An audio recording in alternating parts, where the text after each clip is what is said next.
masas. Objeto extraño. Ya, muy bien. Masas. ¿Ah? Masas. Pólipos. Masas, pólipos, perfecto. Cuerpo extraño también. ¿Ok? ¿Qué más? Esofagitis, inflamación, pero eso podemos combatirlo con inflamatorios, ¿no? El megaesófago, ¿qué dice? ¿Puede ser o no? Sí. ¿Sí? No. ¿No? ¿El megaesófago tiene cura? No. No. Puedes tratar de reducir la luz esofagiana con cirugía, pero prácticamente lo mismo que nada. Porque, ¿cuál es el problema que tiene un animal con megaesófago? ¿Cuál es el origen del problema? Hay la que es por falla de ¿Por qué se produce un megaesófago? Era por dos motivos. Uno que era por falla en receptores de acetilcolina y otro que era cuando por persistencia del cuarto arco aórtico que generaba el anillo vascular y se ensanchaba. Voy a decir eso. Está bien. Ok. El megaesófago prácticamente hablamos de que es una condición en la que en la mayoría de los casos tiene mucho que ver con la pérdida de motilidad, ¿no? De una anatomía esofageal. Y incluso hasta puedes procurar varios procedimientos intestinales. Pero todo lo demás que han señalado, si por ejemplo también colocar sondas de esofagostomía. Cuando el animal por A o B motivos no puede procesar el alimento en cavidad oral, es esto, que sondear directo al esófago. Ok. ¿Es mi cargador?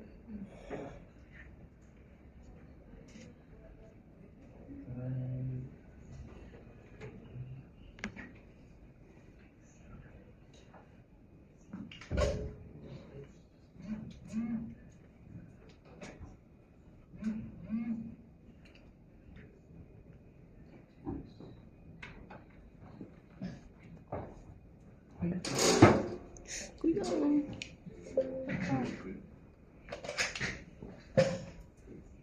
Ah.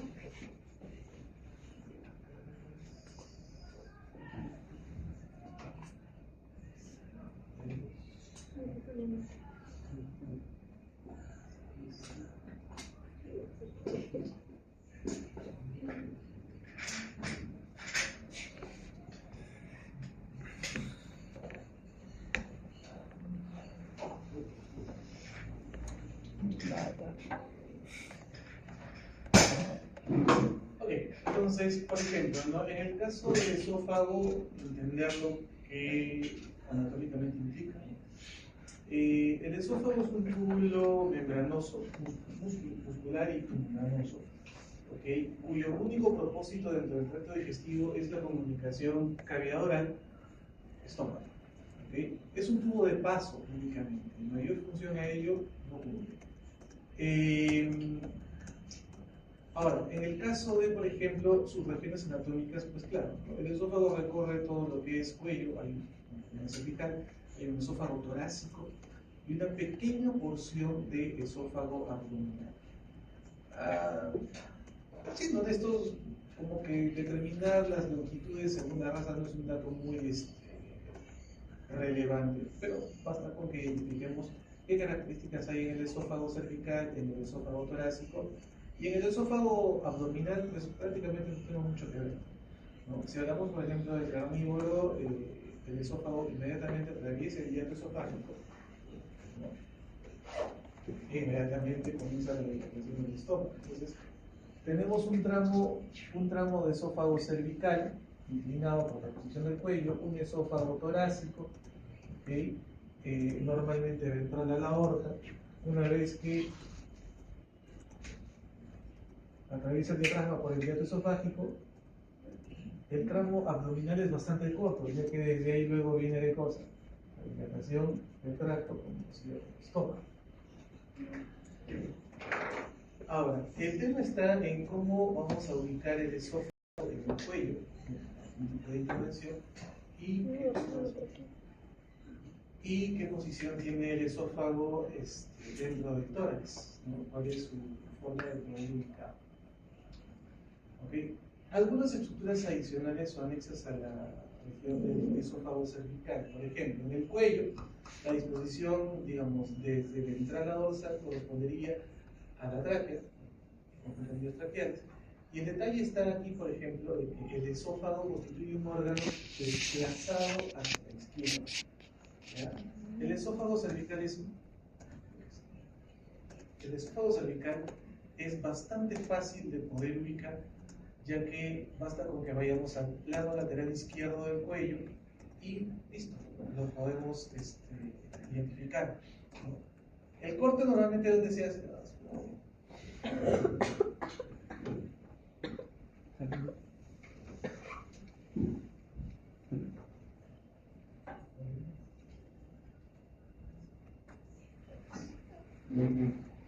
El corte primero va a necesitar que identifiquemos la tráquea, ¿ok? Y acuérdate que el cuello lo puedes dividir en tres tercios: un tercio craneal, un tercio medio y un tercio caudal.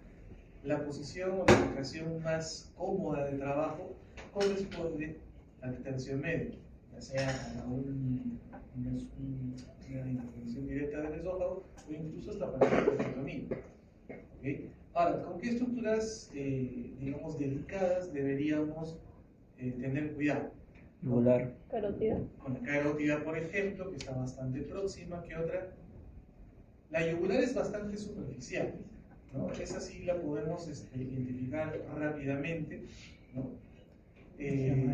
Se encuentra, claro, lateral a todo lo que hemos estado señalando, pero es tan superficial que la podemos aislar con un corte sencillo en el tercio medio del cuello, con lateral izquierdo.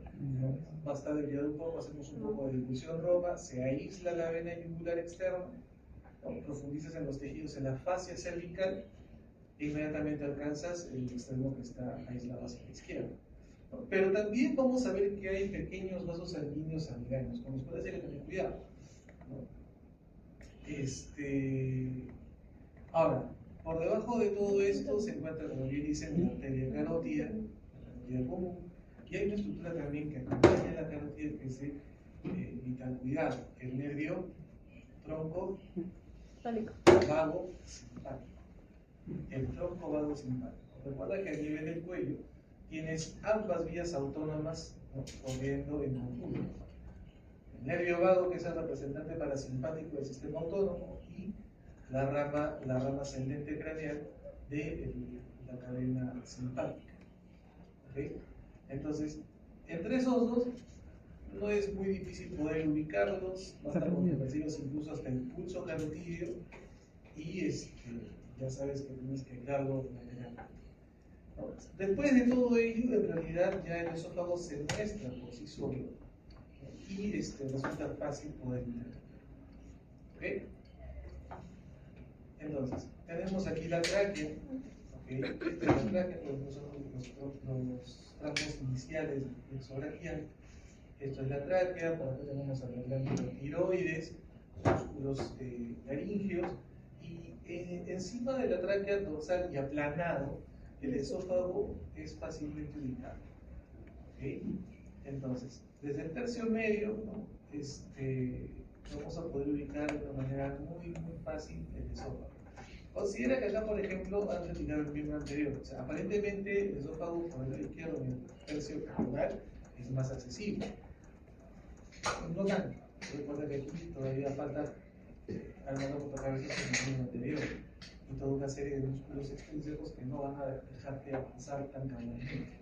Entonces, por eso se prefiere la porción del tercio medio. ¿Sí? Y bueno, un esófago saludable, un esófago sano, no habría, digamos, razón por las cuales complicarnos en el momento de ubicarlo. Un esófago ya con un cuerpo extraño, un esófago que tenga algún tipo de proceso que implique una variación anatómica del mismo, pues sí, ahí habría que tener mucho cuidado. En los cuerpos extraños, por ejemplo, ver si hay perforaciones, ver si es que de repente es tan grande o de repente hay obstrucción, incluso hasta de la circulación esofagiana, ¿no?, y ver la cantidad de tejido. ¿Okay?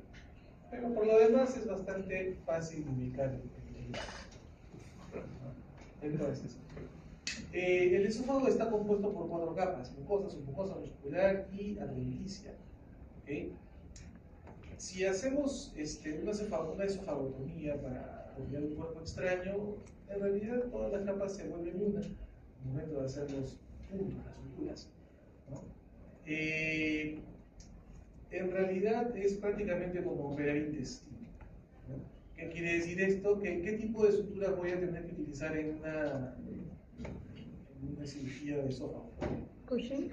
¿Ah? Cushing. Cushing. Cushing, claro. Todas las que puedan ser de tipo imaginantes son las apropiadas. ¿Cómo era la otra? ¿Ya? ¿Cuál? La inervación y vascularización ya le hemos indicado tener en consideración de afuera hacia adentro. ¡Pasa! De afuera hacia adentro. Bien. Tener en consideración de afuera hacia adentro los vasos señalados, ¿no? Yugular externa, carótida, ¿no? Simpático, que son los más visibles. Ahora, en cuanto a los esfínteres esofágicos, o sea, en realidad hablamos de uno solo, el cardias, en general tendríamos que estar realmente ubicados en el caso del abdomen, del esófago, no realmente necesitamos llegar hasta este punto, ¿okay? Pero igual es la aclaración.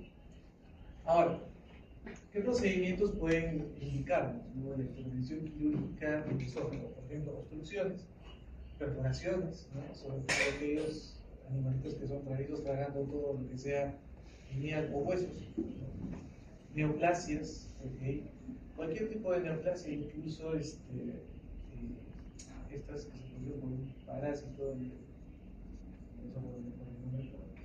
también, ¿no? Hernias, que es también poco visto, pero a veces sí, ¿no? Se da una dilatación del esófago a modo de una hernia. Entonces, vamos a ver eso, ¿no? Por ejemplo,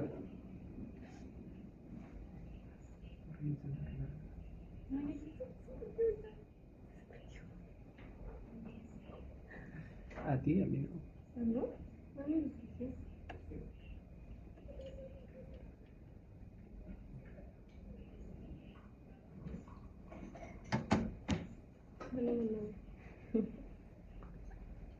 ¿Cuál? No me parece. Que a veces, claro, se encariña. Yo vuelvo a cambiar el tema. ¿Puedo? No quiero cambiar ya. ¿Qué? Sí, la pongo, me imagino. No, eso me lo compraste.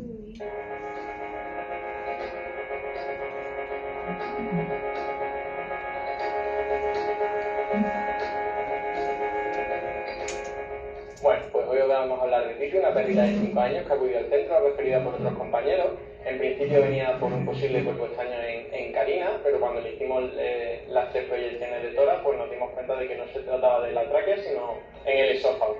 Avisamos a los propietarios del pronóstico, llevaba al menos, nos comentaban que 5 días el posible cuerpo extraño, que nos decían que era un hueso, pero bueno, decidimos aún así meterla a cirugía, hacerle una endoscopia. Sabían del mal pronóstico que tenía este tipo de intervención, pero bueno, tuvimos la suerte, digamos, de que la endoscopia fue sin problema. Costó algo de trabajo el poder sacar el cuerpo extraño, pero bueno, fue todo muy bien. Sí que se produjo un daño en el esófago importante, por lo que decidimos también al día posterior pues a poner un tubo de alimentación, un tubo de gasotomía, con el cual estuvimos explicándole a los propietarios pues todo el tema de la alimentación como tenía que ser. Y estuvo con el tubo casi un mes. Al mes de la primera intervención que le hicimos, pasamos a hacerle otro estudio bajo sedación de endoscopia y quitarle el tubo de alimentación. Cuando le quitamos el tubo de alimentación y le hicimos el estudio endoscópico, pues vimos que se había producido una estenosis del esófago, algo que ya habíamos avisado a los propietarios que era bastante frecuente que pasara. Lo bueno que la estenosis que hizo no fue muy grave, por lo que debido a temas económicos y demás decidimos de momento dejarlo así y ver cómo toleraba el alimento blando, y hoy ha venido a consulta 2 o 3 semanitas después de esa última endoscopia que hicimos, Y la perra está muy bien, no ha tenido vómitos, no ha tenido regurgitaciones y está haciendo una vida totalmente normal.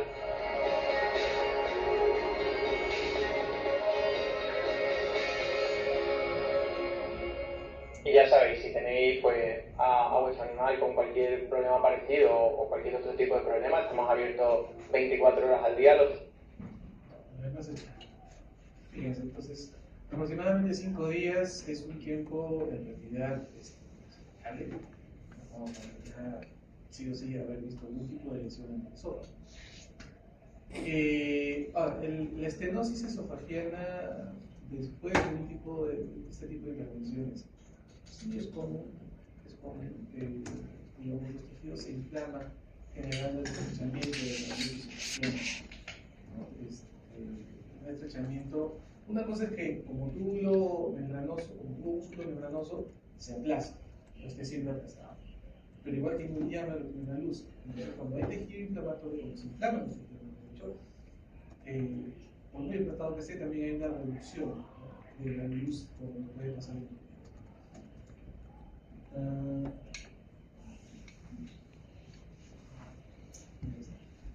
entonces, normalmente vamos a ver que, por ejemplo, la esofagotomía se indica si de repente un cuerpo extraño no puede ser retirado por endoscopía.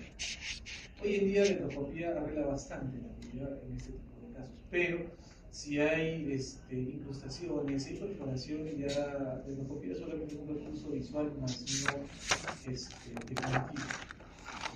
Y en ese sentido toca, por ejemplo, exponer el esófago, ¿no? Y realizar como tal la técnica de esofagotomía, ¿no? Que es básicamente incidir la pared esofágica para extraer los cuerpos extraños o realizar incluso hasta biopsias. La esofagectomía, ¿no? Es muy parecido a la enterectomía. ¿Qué quiere decir esto? Que por diversos motivos tenemos que retirar un tramo de esófago. Se retira un tramo de esófago. Esto obviamente tiene que ser bien evaluado.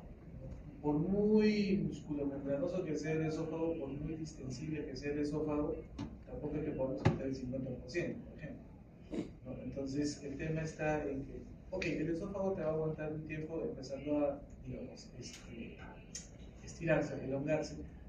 Pero eso va, digamos, en correlación inversa con la capacidad de movilidad del esófago. ¿Ya? Entonces, es básicamente lo mismo que una enterectomía. Tenemos que sacar un trozo de esófago, normalmente indicado cuando hay muerte del tejido. Hernioplastia y reparación quirúrgica de hernias diafragmáticas, ¿no? O hiatales que afectan al esófago. Estamos hablando ya a este nivel, ¿no? Cuando hay una fractura de diafragma, una hernia diafragmática, todo lo que está acá, ¡pum!, me va allá atrás. Entonces, en ese sentido, también tenemos que hacer la corrección quirúrgica, ¿no? Considerando dejar, pues, obviamente, el tramo de esófago abdominal. Ahora, la miotomía es bastante compleja como tal. O sea, el procedimiento implica el corte de la capa muscular para la reconstrucción, ¿no? Un espasmo, por ejemplo. Pero, digamos que ahí la cosa va en razón de 50-50, si es que resuelve bien o resuelve mal. La mayoría de casos, por lo que te puedes enfrentar seguramente, van a requerir principalmente una esofagotomía, en segunda instancia una hernioplastia. Es más probable hacer esto que una esofagectomía. ¿Okay?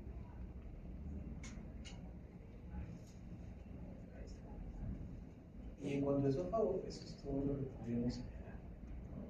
Avanzamos con tórax y luego vamos a identificar esto en los cadáveres. Dice, ¿qué es lo que podemos nosotros tener en un caso que nos lleve, por ejemplo, a tener que abrir el tórax? ¿Y por dónde lo hacemos? ¿Qué nos puede llevar a abrir el tórax? ¿Motórax? El motórax. El motórax. Puede ser, en realidad, para los casos de neumotórax y cualquier fluido en el tórax, Si es que no ha habido un daño o un trauma severo, las costales, sino ruptura de los músculos intercostales, ¿no? Con una toracocentesis basta. ¿Recuerdan cómo es, qué cosa es una toracocentesis? Función. Una función, es eso, una función para retirar el fluido que esté obstruyendo el paso del pulmón, ¿no? Entonces, normalmente tenemos que invadir la cavidad torácica, por ejemplo, en caso de traumatismos esofágicos, ¿okay? De repente, intervenciones del corazón, ¿no? Como por ejemplo, el conducto arterioso persistente, ¿okay? Estenosis esofágica, neoplasias, etc. En todo caso, el abordaje torácico suele estar indicado alrededor del cuarto espacio intercostal. Siempre ese va a ser un punto clave en lo que significa tórax, tanto para acceso de cirugías de nivel cardíaco y considerando que la inclinación que tiene el corazón entrando por el cuarto espacio intercostal aproximadamente debota en el tallado aórtico, desde ahí es muy fácil identificar la posición que tiene el esófago. El esófago respecto de la aorta es mucho más ventral, está mucho más pegado a la base cardíaca que hacia la espalda.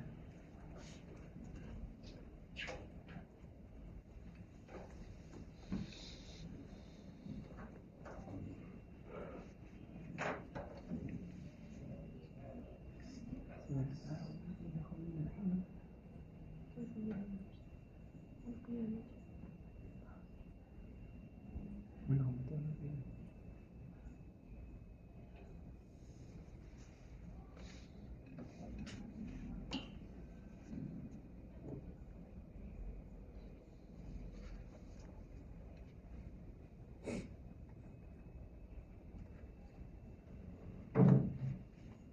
Ajá, un carril de 8 años, ya está listo.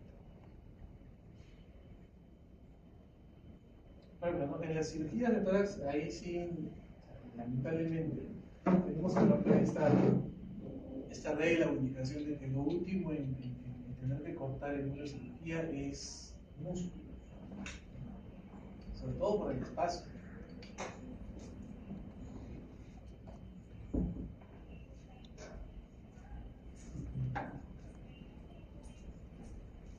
Ahora también con el electrobisturí,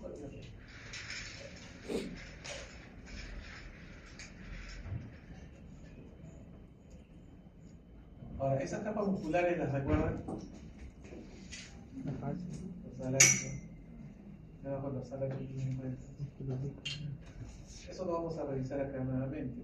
Vamos a ver por primera vez en todo caso. Okay, para que tengan la idea de qué capas son las que se están, ¿no? Cortando y que te van a dar el acceso desde el corte. Ahí se asoma bien bonito. Ahí se asoma bien bonito el cerrato ventral, que se ve el nervio gran torácico, esa linecita de espacio, donde la cortes, suena al pobre cerrato. El cerrato ventral, un músculo bastante amplio en forma de abanico, que tiene una porción torácica que se extiende hasta el cuello, su porción cervical, inmediatamente debajo del dorsal ancho.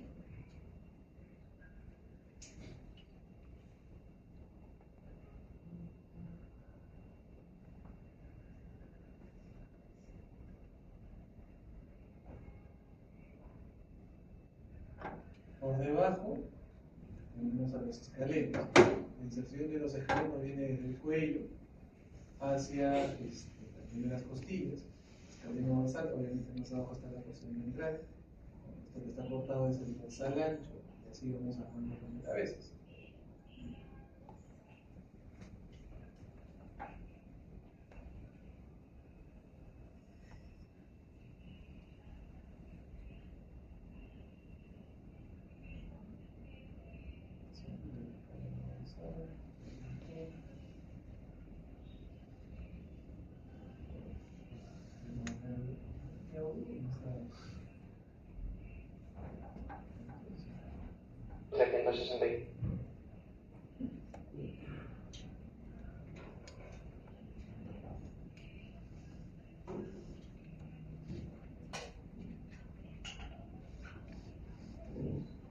Y ahí, por ejemplo, no hay otra unidad.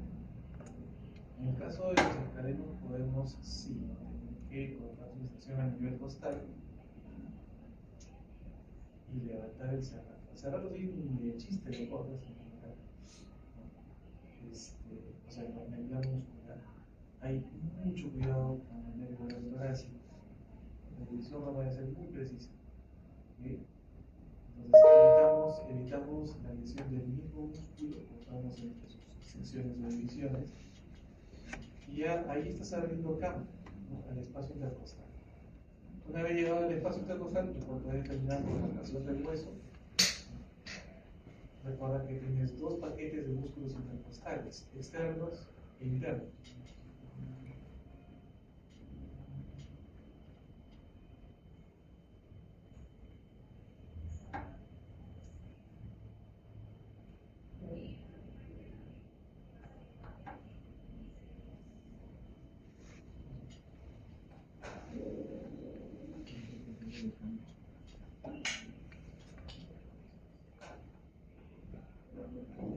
Y en el caso de los intercostales,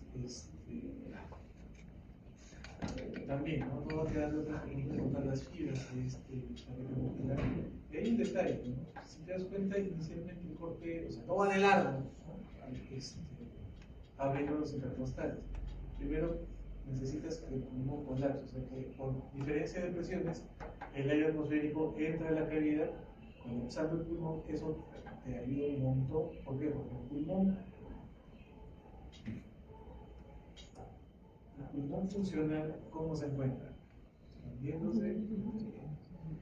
Pues trabajar con ese órgano en pleno proceso, en pleno trabajo, va a estar bien. ¿Ya? Una vez que colapsa el pulmón, ¡plum!, ¿no?, reduce su capacidad pulmonar, su capacidad ventilatoria, obviamente vas a saltar por los mecanismos directos, y te aventuras a trabajar el esófago, corazón, lo que tú quieras.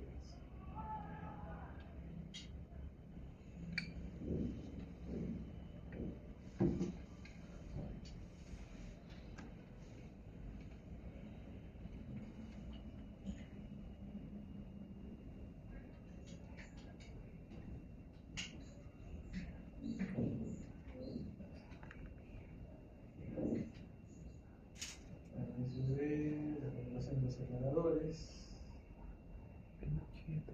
Porque si tú pretendes por propia cuenta abrir el espacio intercostal o trabajar en el espacio intercostal, como un buscamino, o sea, imagínate el espacio que tienes disponible, no hay nada. Entonces tienes que separar mecánicamente las pastillas para poder hacer.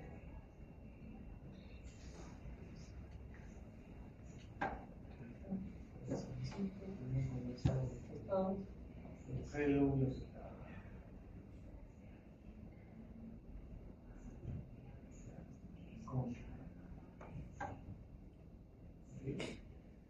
Entonces, fíjate, ¿no? Acá te...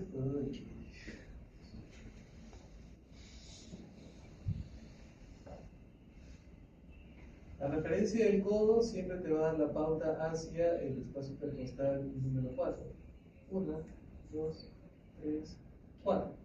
Normalmente este es el espacio y el margen de trabajo de cirugías a nivel torácico. Entonces, las capas a incidir van a ser obviamente la piel, el músculo dorsal ancho, ¿no?, el cerrato ventral, pero entre sus secciones musculares, no directamente de forma transversal a las fibras. Los escalenos que vienen por ventral,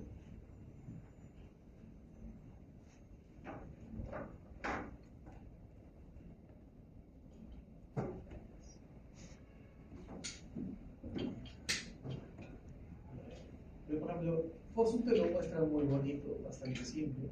La primera vez lo voy a explicar en más real, todo el color rojito, a veces sangrado, etc. Y una vez utilizados los separadores, la ventana política de la cara es bastante amplia. Tienes un montón de estructuras, ¿no? También, obviamente, muchas que no van a hacer. Desde la base del corazón, cuidado con el nervio trénico, el diafragma. El nervio vago discurre emitiendo ramas, sus ramas parasimpáticas, por ejemplo, el corazón, las ramas cardiovagales, las ramas bronquiales, y luego la división en el caso de esófago.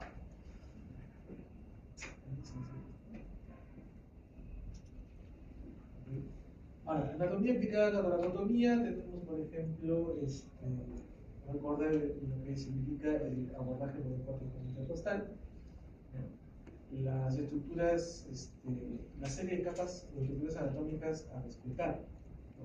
A poder contar también. Y el músculo llegado a la localidad para abordar la colocación de la médula capital. Complicaciones potenciales post-intervención quirúrgica. Ojo, ahí sí podemos hablar, por ejemplo, de pneumothorax. ¿Qué? Cuando tú haces una intervención de este tipo, ya abriste el tórax, hiciste lo que tenías que hacer. Puede que hayas trabajado corazón, puede que hayas trabajado lo que tú quieras, esófago, pulmón, perfecto. Arreglaste el problema. Ahora te toca cerrar. Pero necesitas acondicionar nuevamente la cavidad intrapleural. ¿A qué condición? ¿Qué condición debe cumplir la cavidad intrapleural? Presión negativa. Presión negativa. Es decir, tienes que generar un vacío, aspirado, que de no hacerlo bien, sí te podrías complicar con un neumotórax en ese caso. Si tus puntos, si tu sutura no está bien realizada, pues puedes complicarte más adelante con un neumotórax. ¿No? Pueden haber problemas de hemorragias y por ahí no respetaste algún vaso sanguíneo, infecciones, etcétera, que ya son complicaciones postquirúrgicas generales. ¿Okay?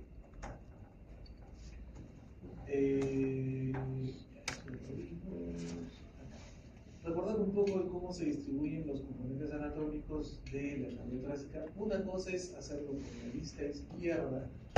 La vista izquierda normalmente te va a dar acceso directo al esófago, a la aorta, una serie de componentes nerviosos entre nervios periféricos, nervios autónomos, y otra cosa es la vista del lado derecho. La vista del lado derecho principalmente te expone qué cosa, que son venas, vena cava caudal, vena cava craneal, venas sinus. ¿Qué podemos ver aquí? Para hacer un pequeño recordatorio de todo esto. Obviamente, este orificio corresponde al corte del acceso del bronquio al pulmón, no hay pulmón izquierdo, aquí tienes el diafragma, aplanado y aplanado como siempre. ¿No? Desde el plexo braquial se extiende una ramificación directa hasta el diafragma que corresponde al nervio frénico. Y como puedes darte cuenta, está inmediatamente colocado sobre la pleura mediastínica. Entonces, lo que tú estás viendo, esta ligera y delgada membrana por ahí mezclada con grasa, todo lo que está cubriendo los órganos que deberían verse por separado es la pleura mediastínica. Entonces, cuando tú ingresas al tórax, tú cortas primero una pleura parietal. Considera primero entonces eso, tienes pleura de tres tipos. Pleura parietal es la que vas a tener que cortar para acceder. Pleura visceral, normalmente no la vas a cortar. Y la pleura conectiva, que forma ligamentos, que tampoco la vas a tener que tocar. En la parietal podemos señalar también la que es parietal costal, parietal diafragmática y parietal mediastínica. Llamada así porque está ubicada justamente en el espacio de los pulmones. Entonces, esta membrana es la pleura mediastínica. Sobre ella, muy delicadamente, asienta el nervio frénico. Ahora, ¿qué estructuras podemos reconocer acá? Por ejemplo, ¿qué podría estar señalando aquí? El ápex, la punta cardíaca. Es una estructura que corresponde o que pertenece al ventrículo izquierdo. Si es así, entonces toda esta región es el ventrículo izquierdo, eso sería aurículo izquierdo. La parte derecha del corazón, el ventrículo derecho, está apoyada más hacia el esternón. Del ventrículo derecho sale del tronco pulmonar o arteria pulmonar, no la ves muy claramente porque la pleura cubre. Y acá tienes el canal aórtico, el cual viene básicamente desde el centro de la base del corazón. Por delante encontramos, por ejemplo, a la arteria superior izquierda, por aquí un poquito se se visualiza, ¿no?, la superficie del tronco encefálico. El esófago, bastante, este es un animal organizado, ¿no?, y se ve de esta forma.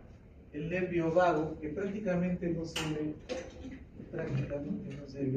pero cerca de lo que es el arco, el callado aórtico, está pasando levemente, emitiendo ramificaciones hacia el corazón, una vía parasimpática que lo ralentiza, hacia los bronquios, ¿no?, que en actividad parasimpática provoca una broncoconstricción, sigue de largo y luego asienta sobre. Antes de asentar en el esófago, se dividen dos ramas, una rama dorsal y una rama ventral. Rama dorsal del vago, rama ventral del vago. Pregunta: ¿cuántos nervios vagos existen en el cuerpo? Uno que se ramifica. Uno que se ramifica. ¿Seguro? ¿Cuántos nervios vagos deberías encontrar en un cuerpo? Medio. El nervio vago es un par craneal. Si es par craneal, tienes un vago izquierdo y un vago derecho. Esta misma figura se repite por la derecha. ¿Sí? Y el detalle está en que las ramas dorsal, la rama dorsal y ventral del vago izquierdo que ves aquí, ocurre de la misma manera en el caso del vago derecho. En el esófago, para que luego podamos observar la inervación abdominal por parte del vago únicamente, hay que recordar que las dos ramas que vienen, dorsal y ventral del vago izquierdo, con la dorsal y ventral del vago derecho, hacen esto. Las dorsales se juntan, las ventrales también, formando recién allí lo que se conoce como nervios esofagianos.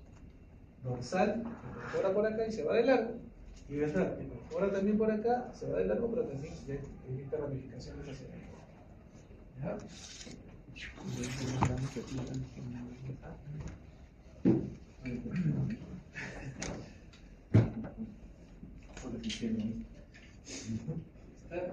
Entonces, recordar nada más nuevamente las capas musculares, quizás habla desde una vista más macroscópica, para que tengas una idea de cómo es cuando está el miembro anterior, ¿no? El miembro anterior te obstruye básicamente la tercera parte, el tercio craneal de la cavidad torácica. Por eso nos vamos a trabajar de corto espacio y intercostal para adelante. Pero de por medio pues tienes al músculo cutáneo, que no está aquí, músculo cutáneo del tronco. Si es que estuviera, mucho cuidado, ¿no? ¿De qué va a depender que tengas un músculo cutáneo o no? O sea, en realidad todos los animales lo van a tener, pero en el caso del perro va a depender de su actividad física, si es que este músculo está desarrollado, como lo van a ver en este caso, ¿no? Y caso contrario, pues en un perro sedentario, un perrito con sobrepeso, un perrito gordito que no tiene actividad física ni nada, su musculatura per se no la desarrolla. Y el músculo cutáneo del tronco en un perrito así con estas características es poco perceptible. Más es lo que vas a encontrar tejido graso que en fibras musculares, ¿no? Entonces recordar eso, porque cuando cortas en un perro de condición, digamos, condición corporal regular o atlética, ¿no? Vas a ver, tú dices, hay dos dorsales anchos, ¿no? El primero que vas a tener que cortar, que también puede ser muy grande, es el cutáneo. Después de eso, llegas al dorsal ancho, que es el que tienes acá, la cortadita, y vas a ver aquí el cerrado ventral, forma de abanico. Esta es la porción torácica, se extiende el abanico hasta la parte del cuello, por eso decimos que es porción torácica, porción cervical. El nervio torácico mayor o gran torácico, mucho cuidado con él. Cuando intervienes y cortas para acceder a la cavidad, en el caso del cerrato, evitar cortar las fibras de forma transversal. Te puedes meter entre los paquetes del abanico entre un paquete muscular y otro, y ahí sí. Y mucho cuidado con este nervio. Acá el camino nadie lo respeta. Corta.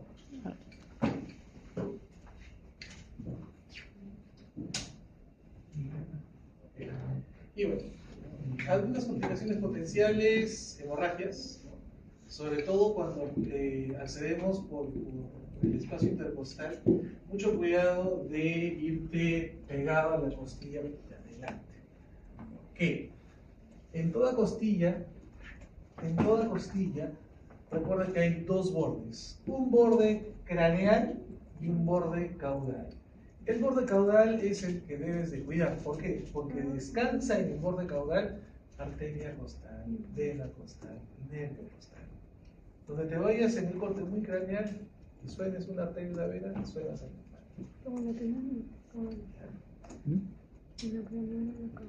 Neumotórax ya dijimos cuándo, ¿no? Hay que asegurarnos de que al cierre de la cavidad dejemos presión negativa, ¿no? Hagamos el aspirado correcto del aire dentro de la cavidad, ¿no?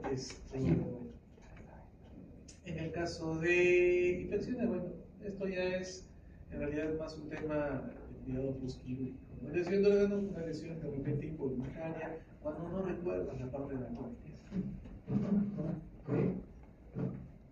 Entonces, la idea es que ahora en la parte práctica vamos a reconocer la parte anatómica desde afuera, ¿no? Pero se entiende, ¿no?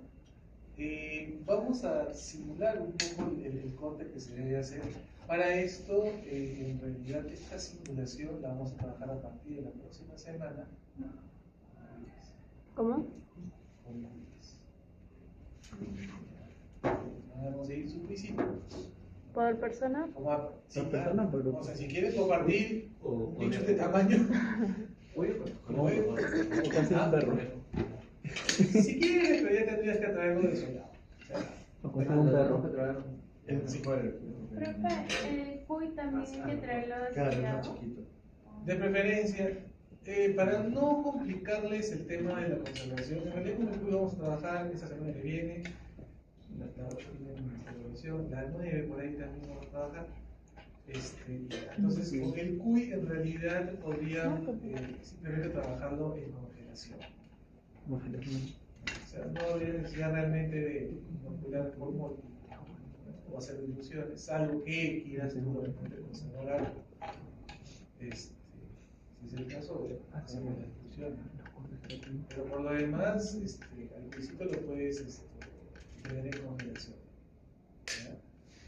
Y vamos a desgraciar un poco, vamos a hacer de carga clásica, abdomen, y vamos a trabajar con el estómago. Así que espero que recuerden los puntos que han hecho en video, porque la mayoría estuvo muy bien, pero van a hacer la simulación ahí. ¿Ya? Chévere. Okay. Otra semana, ¿no? No puede ser. No. Puede ser perro. Si te consigues un cadáver y después te lo congelado en casa, bien. Un perro que murió misteriosamente. Entonces que Para pato, por favor, no lo me ingreses así. Te lo vendo. Pan raro. ¿Qué tiene? Yo te consigo. Tengo uno con ese perrito. Yo mismo lo Para todos hacemos un cooler, ¿no? Pero todo lo. Terrible esa hinchada. Estuvimos 2 semanas con una ¿Cuál para no ir? No, era solo el perro. Un chifa. Bueno. Chifa guau.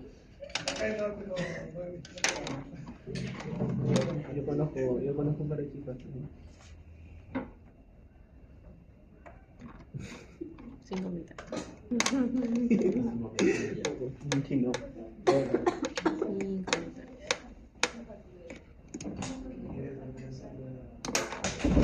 ¿Ah?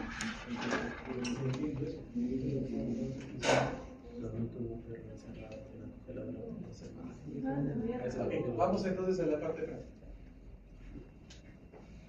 ¿Marco grabas?